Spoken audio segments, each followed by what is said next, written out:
entender, ele buscando se relacionar com o homem que criou, ele buscando ter uma intimidade com o homem que ele formou.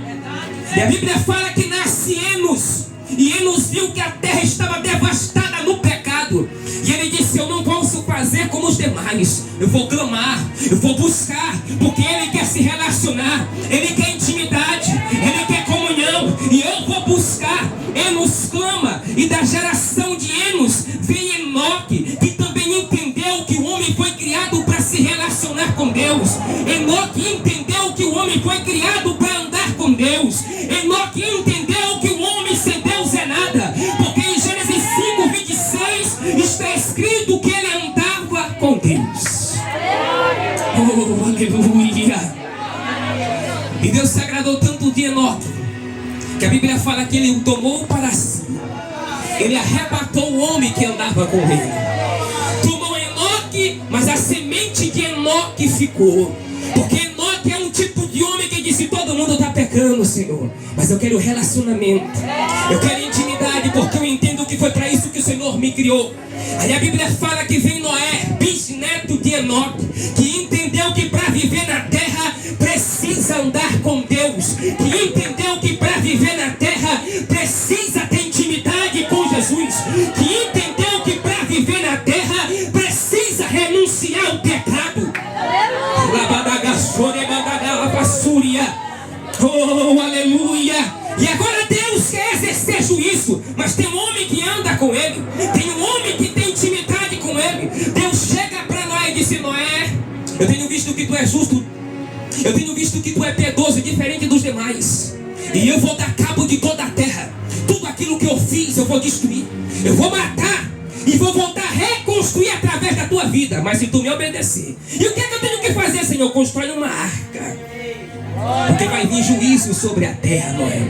Constrói uma arca, porque eu vou exercer a minha justiça. Mas como tu és justo, como tu buscou a intimidade comigo, eu vou conservar a tua semente.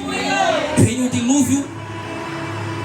Noé teve o tempo da sua pregação, ninguém deu crédito. Ele anunciou a palavra, mas ninguém deu crédito. Mas ele tinha relacionamento, ele tinha intimidade, ele sabia quem era Deus. E a Bíblia fala que eles entraram na arca, não só ele, mas toda a sua família. A família de Noé não entrou porque eles também eram tementes ao Senhor. A Bíblia fala que ele era temente, mas por amor a ele, todos entraram na arca porque deram ouvido à sua pregação, deram ouvido à sua mensagem. O juízo de Deus vem, louvado seja o nome do Senhor, porque o homem não quis mais se relacionar com Deus, o homem não queria mais comunhão com Deus. Vem o juízo, e após o dilúvio, o pecado novamente age. Louvado seja o nome do Senhor.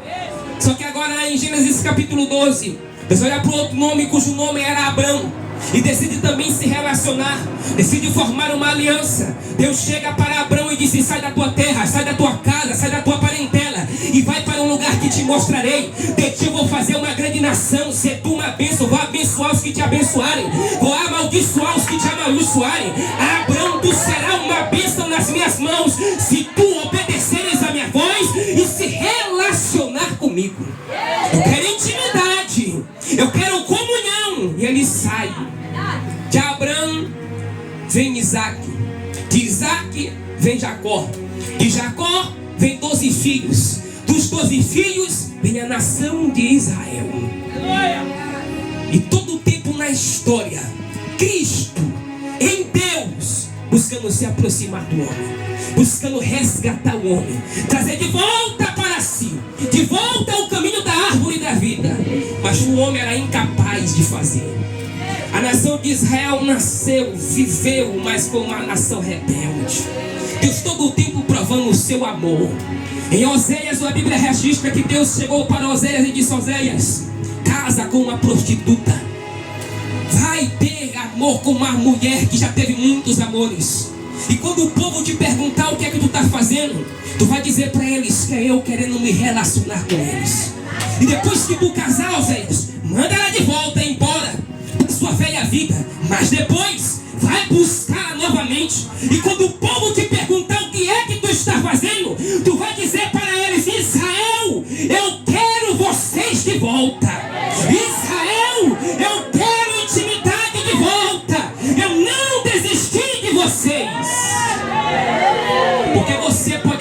desistir de Jesus, mas Jesus não desiste de você.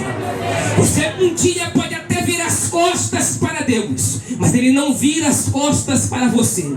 Você talvez pode até cair no engano do pecado, mas se arrepender, Jesus te aguarda de volta. Oh, aleluia! E esse texto que a gente leu é Paulo falando para Coríntios desse amor. É Paulo falando para a igreja de Corinto que Deus é um Deus que ama. É Paulo fazendo eles entender que quem teve a iniciativa do projeto foi Deus. Repare que Paulo diz: tudo provém de Deus, que nos reconciliou consigo mesmo. Quantos de nós um dia caímos no pecado? Quantos de nós um dia de pé caímos no erro do pecado? E pela graça de Deus, Ele decidiu nos reconciliar consigo. Ele decidiu nos buscar de volta. Como não lembrar de Pedro, que andou com Jesus, aprendeu os ensinamentos de Cristo, mas Jesus chegou para ele e disse: Pedro, quando tu te converteres, apacenta as minhas ovelhas. Porque tu está andando comigo, mas não é convertido. Tu está andando comigo, mas ainda não entendeu quem eu sou. Senão, mas eu não vou te negar, tu vai, porque eu conheço. Pedro negou 3 vezes. E eu pergunto, ele foi atrás de Jesus? Não. Cristo foi atrás dele. Quando Jesus morre e ressuscita, eles ficaram tão entristecidos que Jesus não desiste da gente. Ele foi atrás de um por um. Ah, Santo Deus de Israel, você não está aqui porque você é melhor. Você não está aqui porque você é forte. Você não está aqui porque você é alguma coisa. Você está aqui porque um dia você desistiu e Cristo foi atrás de você. Você está aqui porque um dia você negou a Jesus, mas Ele não desistiu do projeto que tem na sua vida. A Bíblia fala que depois que Pedro negou, ele chorou amargamente, se entristeceu. E em João capítulo 21, ele disse: eu vou voltar à minha velha profissão. Eu vou pescar peixes. Eu vou para o mar e vou pescar. Aí Jesus lá na beira da praia olhou eles pescando, não pegaram nada. Deu um grito lá da praia: ei, vocês têm alguma coisa para comer? Imagine eles: quem é esse homem que está lá? Está vendo que a gente está aqui o dia todo, não pegamos nada. O que é que ele quer conosco? Ele não está vendo que a gente já perdeu o nosso mestre? Estamos entristecidos, estamos sozinhos sem Jesus. O que é que ele quer conosco? E ele grita: vocês pegaram alguma coisa? Não, não pegamos nada. Aí João, o apóstolo, que era mais pertinho, que sabia o jeito de Jesus falar, que sabia a maneira de Jesus agir, ele olhou para Pedro, sabia que Pedro tinha negado, sabia que Pedro tinha voltado para trás, sabia que Pedro estava precisando de reconciliação, sabia que Pedro estava com a alma dolorida. Ele olhou para Pedro e disse: Pedro, tu não sabe que está lá na beira da praia. Oh, a bagagaçúria. Quem é, João, que está lá? É o mestre, é Jesus. Aí Pedro, ainda um pouco longe da praia, disse: eu não posso perder essa oportunidade. A Bíblia fala que ele se joga e vai nadando, entendendo que precisava do perdão de Jesus, entendendo que precisava da reconciliação. Ele chegando perto de Jesus, ele disse: Senhor, eu sei que eu errei, eu sei que eu te neguei 3 vezes. Jesus olhou para ele e disse: Pedro, Simão, Pedro, tu me amas? Ele disse: tu sabes que eu te amo. Eu errei, Senhor, eu neguei, mas tu sabe que eu te amo. Então apacenta as minhas ovelhas. Ele teve o perdão de Jesus, mas quem tomou a iniciativa foi Jesus. E depois desse perdão, o apóstolo Pedro nunca mais foi o mesmo. Depois desse perdão, o homem que até então negou a Jesus, ele andava de cabeça erguida dizendo: eu morro por causa deste evangelho, mas eu não nego mais. Em Atos capítulo 3, quando eles foram orar, a Bíblia fala que um coxo que estava ali todos os dias olhou para eles e disseram: vocês têm alguma coisa para me dar? O apóstolo Pedro, agora cheio do Espírito, perdoado por Jesus, olhou para aquele homem e disse: nós não temos nem prata e nem ouro, mas o que temos, isso nós te damos. Em nome de Jesus, levanta e anda. Louvado seja o nome do Senhor. Em Atos capítulo de número 9, louvado seja o nome do Senhor, os versículos 12 em diante, alguém chegou para Pedro e disse: Pedro, Dorcas, que era a serva do Senhor, morreu. mas não está mais entre os vivos. E Pedro disse: eu vou lá. Ele tinha negado, mas agora está perdoado. Ele tinha deixado Jesus, mas agora está com Cristo. E a Bíblia fala que ele chega diante da casa de Dorca, todo mundo chorando. Ele entra no quarto. Até então a mulher que estava morta, Pedro dobrou o seu joelho e disse: Senhor, eu sei que tu é o Deus que ressuscita. Eu sei que tu é o Deus que dá vida àquele que não tem. Ele orou por a mulher que estava morta e ela voltou a viver. Porque agora ele está perdoado. Agora ele está restaurado. Agora ele entendeu que é Deus quem faz todas as coisas. Louvado seja o nome do Senhor. Tudo o que provém de Deus, que Paulo está dizendo, que a iniciativa quem tomou foi Deus. Que o homem por si só não podia voltar sozinho. E Jesus disse: não se preocupe, que eu não vou desistir de nenhum de vocês. E a Bíblia fala que Deus é que é o autor dessa reconciliação. Foi Ele que decidiu nos buscar. Nós, a humanidade, estava separada por causa do pecado. Isaías 59, versículo 2 está escrito que as mãos do Senhor não estão encolhidas para que não possa salvar, nem surdo o seu ouvido para que não possa ouvir. Mas são as nossas iniquidades, os nossos pecados, que faz separação entre nós e o nosso Deus, para que Ele não nos ouça. Mas isso não quer dizer que Ele desistiu de você. Deus sabe que nós somos pecadores por natureza. Deus sabe que nós temos a tendência de errar. Deus sabe e conhece as tuas fraquezas. Quando Jesus chegou na terra, não foi nenhum dos discípulos que foi até Ele. Foi Ele que foi buscando um por um. Foi Ele que olhava para onde dizia: vocês querem ser alguma coisa? Então segue-me. Vocês querem deixar de pescar peixe para pescar almas? Segue-me. Ele escolheu a dedo um por um. Escolheu Judas, sabendo que iria trair, sim. Mas Jesus conhecia Judas. Jesus sabia que a palavra tinha que se cumprir. Ele conhecia o coração de Judas. Se Judas desse lugar para Jesus, mesmo após entregá-lo à morte, mesmo após ter entregado o seu Senhor para a morte, se ele sabesse quem era Jesus, ele não teria tirado a sua própria vida. Mas Judas andou, mas não conhecia. E que a gente possa conhecer o nosso Cristo, porque muitos de nós muitas das vezes anda com Jesus, mas não sabe quem é Jesus. A gente anda com Jesus, mas ainda não o conhece. Porque quem conhece a Jesus, ele pode um dia até pecar. Ele pode até errar. Pode até cair no engano do pecado. Mas ele chega até o seu pastor e diga: pastor, eu errei. Mas eu conheço o Jesus que eu sirvo. E eu sei que Ele é perdoador. E eu quero o perdão de Jesus. Por isso que Pedro, após negá-lo, ele disse: eu sei que se Ele me der uma chance, Ele vai me dar o perdão. E esse homem, irmão, ele bombardeou o inferno. Aonde Pedro chegava, ele anunciava a palavra e almas se rendiam a Jesus. Aonde Pedro chegava, a graça de Deus se manifestava e almas vinham para Jesus. O pecado criou essa barreira entre o homem e Deus. Nós estávamos de todo perdido. Não tinha mais jeito para ninguém. Não tinha mais solução.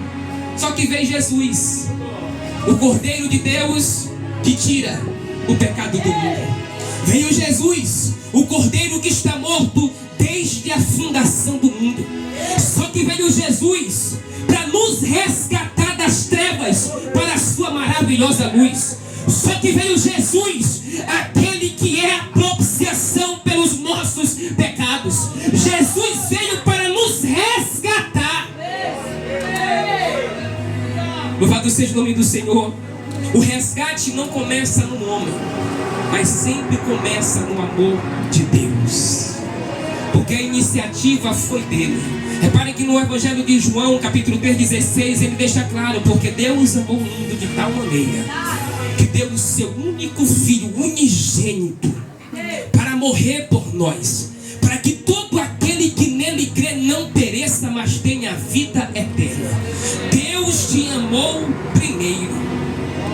Nós sabemos o que é que a gente merecíamos? A morte.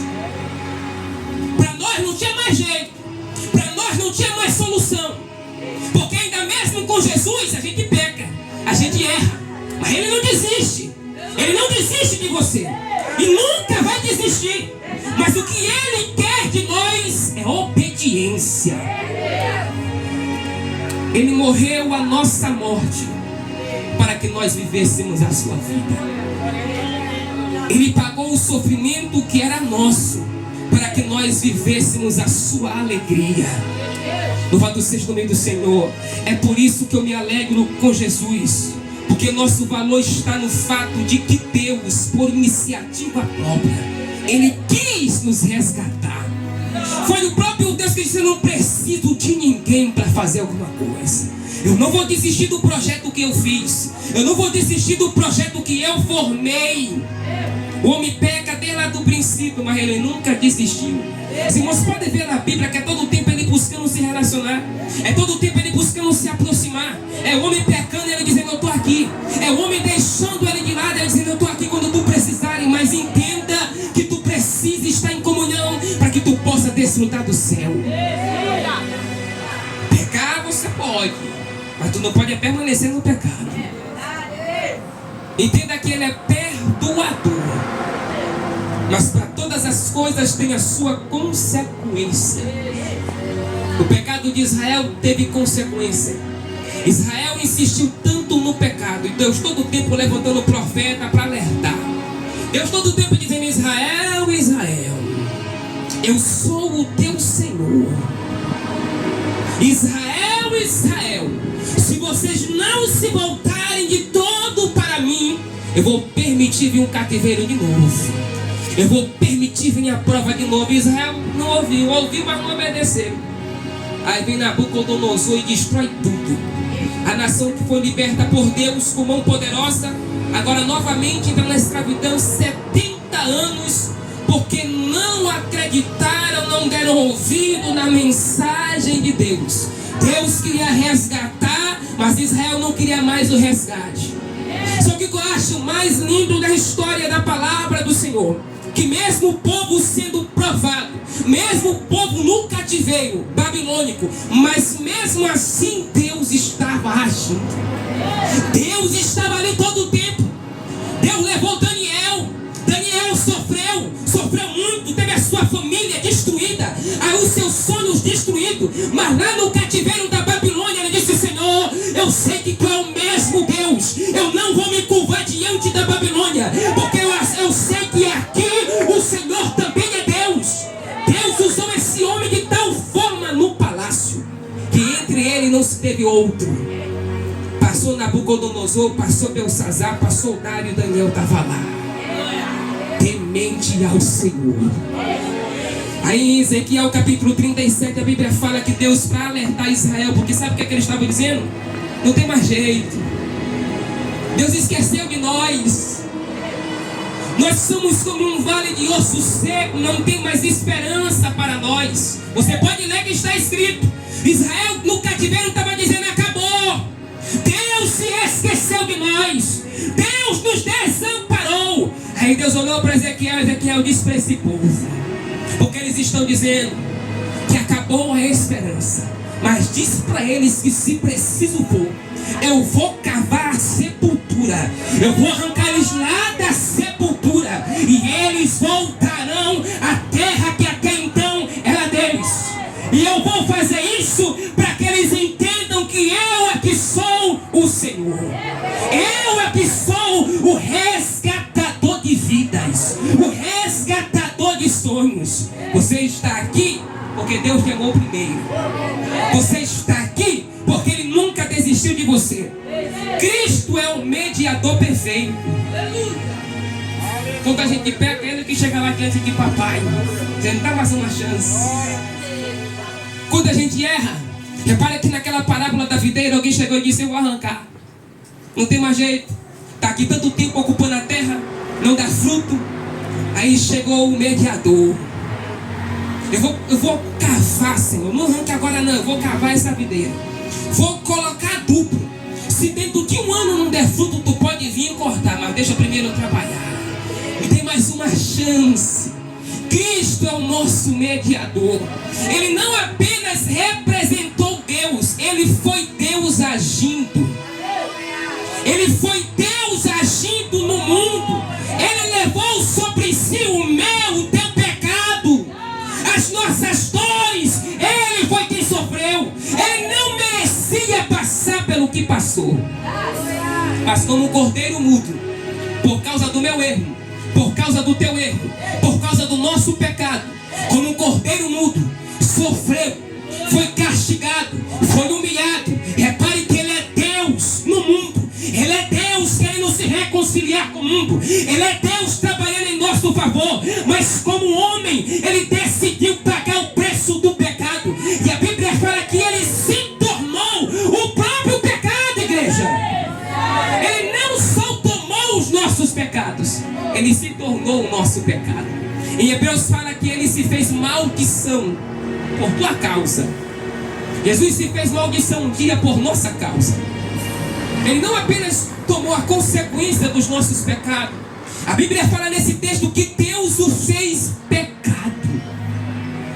Por isso que você vê ele na cruz clamando: Lama, lama, sabachthani. Porque me desamparou. Porque por alguns milésimos de segundo, como ele foi o próprio pecado, e Deus não se une com o pecado. Deus não é complacente com o pecado. Por milésimos de segundo ele ficou distante do Pai. Por milésimo de segundo ele ficou separado do Pai. Por causa de quê, irmão Rony? Do meu pecado, da minha transgressão, do teu erro, do nosso erro. Aí Deus pegou o seu próprio filho e disse: eu não vou desistir, eu vou dar mais uma chance. Ele clama: Pai, porque tu me desamparou? Eu estou aqui, meu filho. Eu estou aqui intercedendo. Eu estou aqui agindo. Não há salvação fora de Cristo. Ele é o único resgatador das almas. Não tem para onde você correr. Não tem outro caminho para o céu. Para o céu só tem um caminho estreito. Evangelho tem dor, evangelho tem sofrimento, mas tem Cristo agindo por nós. Evangelho não é só rosas. Evangelho tem as suas lutas. Se você um dia que você já está em Jesus, você que nos ouve, quer vir para Jesus, vem. Mas entenda que tem luta, entenda que tem prova, entenda que na caminhada com Jesus tem espinhos. Vem sabendo. Vem para Jesus sabendo que tu vai passar luta. Vem para Jesus sabendo que haverá momentos que você vai ser pisado, que haverá momentos que tu vai passar pela dor. Mas entenda que nessa luta tu não está sozinho. Porque nós não somos melhor do que Jesus. Se ele sofreu, se ele pegou as chicotadas que era para mim, se ele pegou os murros que era para mim, quem sou eu para achar que eu vou estar na presença dele e eu não vou ser humilhado, e não vou ser pisado, e não vou ser caluniado? Quer vir para Jesus, vem. Mas entenda que evangelho é estreito. Por isso que só vai chegar no céu não é quem prega bem, não é quem louva bem, não é quem tem nova dom espiritual. Vai chegar no céu é quem perseverar até o fim. Por isso que você vê em Lucas capítulo 13, versículo 24, quando Jesus é questionado, a Bíblia fala que ele caminhando para Jerusalém para morrer por nós, para se entregar por nós, chegou um homem para ele no verso 22 de Lucas 13, disse para ele: Senhor, são poucos os que são salvos? Jesus olhou para ele e disse: olha, essa pergunta eu não posso te responder não. Mas tu quer saber de uma coisa? Verso 24: esforçai-vos por entrar pela porta estreita. Mas por que, Senhor, que eu tenho que me esforçar? Porque vai chegar um dia que muitos procurarão entrar e já não poderão. Aí repare que dentro do texto de Lucas ele lança uma pequena parábola dizendo: olha, quando o pai de família se tiver levantado e fechado a porta. Por que, Senhor? Porque a porta está aberta. Mas quando ele se levantar e fechar a porta e vós começar a desabater do lado de fora dizendo: Senhor, Senhor, abre-nos a porta, ele vai dar uma escancarada na porta e vai dizer: quem sois vós? Aí aquelas pessoas que ficaram de fora vai dizer assim: Senhor, o Senhor pregava nas nossas ruas, ensinava nas nossas sinagogas, nós assentávamos na mesa com o Senhor. Jesus: eu nunca vos conheci. Aí ele ainda diz: e naquele dia você vai ver Abraão, Isaac, Jacó, mas vós lançados fora. Porque você tem que vir para Jesus. Eu tenho certeza que você que está aqui já entendeu que ser crente não é fácil. Mas esse é o evangelho que vai te levar para o céu. Esse é o evangelho que te salva. O evangelho que confronta o teu pecado. O evangelho que te constrange, que te faz entender que sem Deus você é nada. Quando eu li esta palavra, eu fiquei constrangido. Porque eu olhei e o Senhor disse: tu viu o que eu fiz?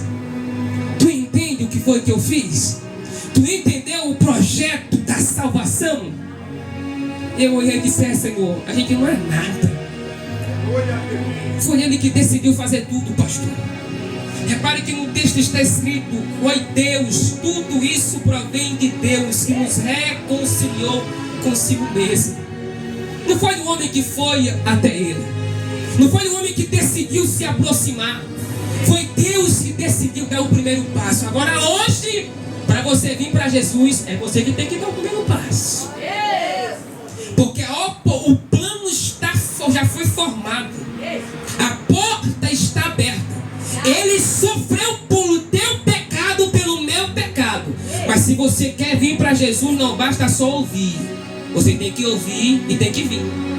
Tiago capítulo 4, versículo 8. Achegai-vos a Deus, e Ele se chegará para vós. Por que hoje que eu que tenho que tomar a decisão? Que eu que tenho que tomar a iniciativa? Porque Deus já fez a parte dele. Um dia, quando nós estávamos perdidos, foi Ele que tomou a iniciativa de nos resgatar. Hoje, se tu quer ser salvo, se tu quer entrar no céu, deixa o pecado e vem para Jesus. Vem como estás. Porque o céu é para quem quer. O céu é para quem almeja. O céu é para quem perseverar até o fim. Repare que esse ministério agora da reconciliação, estamos caminhando para o fim.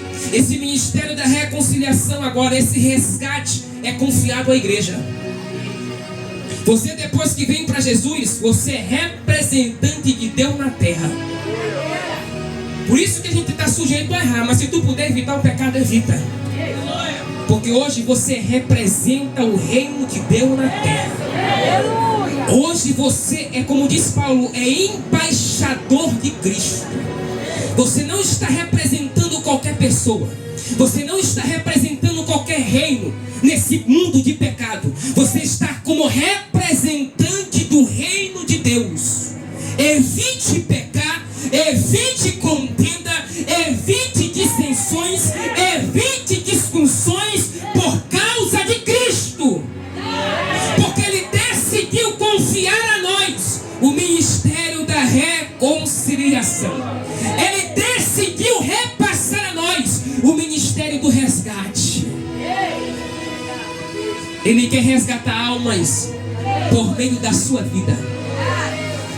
E eu sempre entendi que a maior pregação, ou a melhor pregação, é o nosso testemunho de cristão.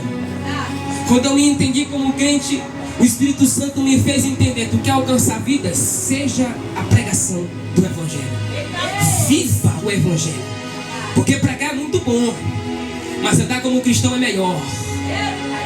Porque quando eu prego e quando eu ando conforme a minha pregação, Cristo é visível na minha vida. Repare que em Atos capítulo 11, versículo 26, depois de muitos discípulos andarem com Jesus, depois de muitos os discípulos pregarem, depois de muito tempo, é que em Atos 11, 26 é que fala que pela primeira vez eles foram reconhecidos como cristãos. Porque alguém olhou para os apóstolos e se lembraram de Jesus. Alguém olhou para os apóstolos e disseram: eles falam como aquele Cristo que um dia vivia entre nós. Eles se comportam como aquele Cristo